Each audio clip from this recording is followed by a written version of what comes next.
ഇന്ന് രാവിലെ എൻ്റെ ഒരു സുഹൃത്ത് ഒരു വീഡിയോ അയച്ചു തന്നു. അത് കണ്ടപ്പോൾ എനിക്ക് കൗതുകവും ഒപ്പം പുച്ഛവുമാണ് തോന്നിയത്. അതൊരു മാധ്യമ പ്രവർത്തകയുടെ അഭിപ്രായം പങ്കുവച്ചിട്ടുള്ള ഒരു ഷോർട്ട് വീഡിയോ ആയിരുന്നു. ആ വീഡിയോയിൽ ആ മാധ്യമ പ്രവർത്തക നമ്മുടെ ജെട്ടി സാബുവിനെ ഓർമ്മിച്ചിരിക്കുന്നത് അഴകിയ രാവണനായിട്ടാണ്. അഴകിയ രാവണൻ ഒരു പാർട്ടി രൂപീകരിച്ചാൽ എങ്ങനെയിരിക്കും? അതാണ് ആ മാധ്യമ പ്രവർത്തകയുടെ ചോദ്യം.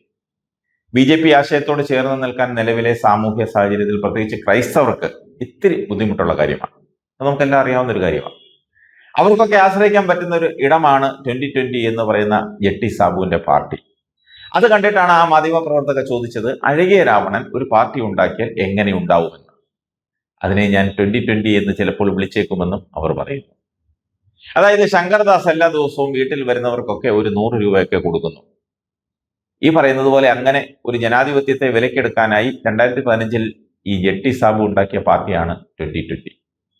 ആളുകൾക്ക് ഇതുപോലെ പൈസ കൊടുക്കുകയോ അവർക്ക് സൗജന്യമായി പലതും വാഗ്ദാനം ചെയ്യുകയോ ചെയ്യും. അതിലൊരു രാഷ്ട്രീയ പ്രത്യയശാസ്ത്രമൊന്നുമില്ല. അതിന്റെ പിന്നിൽ പക്ക ബിസിനസ്സേ മാത്രമേ ഉള്ളൂ. ബിസിനസ് മാത്രമാണ് ലക്ഷ്യം. കാരണം ജെട്ടി സാബു ഒരു നല്ലൊരു കച്ചവടക്കാരനാണ്. അയാളുടെ കച്ചവട കണ്ണിലൂടെയാണ് എന്തിനേയും കാണുന്നതും കേൾക്കുന്നതും. കച്ചവടമല്ലാതെ വേറൊന്നുമില്ല. കച്ചവടത്തിന് കളമൊരുക്കുകയാണ് ഇതിലൂടെയും ഇയാൾ ലക്ഷ്യമിടുന്നത്. അപ്പോ ഇതൊക്കെ അവരുടെ അവകാശമാണ്. പക്ഷേ അവർക്ക് ഓർമ്മ വേണം, ഇതെല്ലാം ഞാനാണ് നിങ്ങൾക്ക് തരുന്നതെന്ന്, ഞങ്ങളാണ് തരുന്നതെന്ന്. അതുകൊണ്ട് ഞങ്ങൾ ഇവിടെ കൂടിച്ചേരുകയോ ഒരുമിച്ച് നിൽക്കുകയോ ചെയ്യേണ്ടതാണെന്ന് പറയുന്ന ഒരു ബോധം മാത്രമാണ് ആ പാർട്ടിയുടെ പേരിൽ ജെട്ടിക്കും കൂട്ടർക്കുമുള്ളത്. അതിനപ്പുറത്തേക്ക് ഒന്നുമില്ല.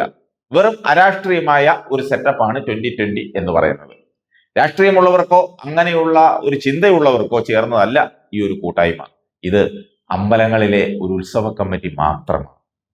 ആ 2020യിലേക്ക് സ്വാഭാവികമായും ആളുകളെ പൂൾ ചെയ്യുമ്പോൾ അങ്ങനെയുള്ള ആളുകളെ മാത്രമേ പൂൾ ചെയ്യാൻ പറ്റുകയുള്ളൂ. ഇപ്പോൾ സ്ഥാനാർത്ഥികളായി പൂൾ ചെയ്യുന്നവരെ നോക്ക്, അവരെല്ലാം കലാകാരന്മാരാണ്, കലാകാരികളുമാണ്, രാഷ്ട്രീയക്കാരല്ല. രാഷ്ട്രീയം ഏതെങ്കിലും തരത്തിൽ പ്രൊജക്റ്റ് ചെയ്യുന്നവരല്ല. നേരത്തെ ആരെങ്കിലും ഉണ്ടായിട്ടുണ്ടെങ്കിൽ അവരൊക്കെ BJP ബന്ധം കൂടിയതോടെ ഇട്ടേച്ചു പോയി. അന്തസ്സുള്ള യഥാർത്ഥ രാഷ്ട്രീയ പ്രസ്ഥാനങ്ങളിലേക്ക് പോയി അവർ. ഇപ്പോഴത്തെ താരസ്ഥാനാർത്ഥികളിൽ ലക്ഷ്മിപ്രിയ മാത്രമാണ് BJPയുടെ വേദികളിൽ കഴിഞ്ഞ 10 വർഷമായി പോസ്റ്റുകൾ ഇടുകയോ BJPയുടെ വേദികളിൽ അപൂർവങ്ങളായി മാത്രം പ്രത്യക്ഷപ്പെടുകയോ ചെയ്തിട്ടുള്ളയാൾ. അതും ലക്ഷ്മിപ്രിയയുടെ ഭർത്താവ് ഒരു സംഖ്യ ആയതുകൊണ്ട് മാത്രം. അഖിൽ മാരാരുടെ കേസിൽ നമ്മൾ നേരത്തെ അറിയാവുന്നതാണ്. അയാൾ എവിടെയൊക്കെയോ പോയിട്ട് എങ്ങും ഉറച്ചു നിൽക്കാതെ എല്ലാ തിണ്ണകളും നിരങ്ങി പരിയമ്പുറത്തുള്ള ചട്ടികളെല്ലാം രുചിച്ചു നോക്കി അവസാനം BJP ചായ ഉള്ളത് കൊണ്ട് ഈ പറയുന്നത് പോലെ ജെട്ടി സാബുവിനൊപ്പം ചേർന്നു.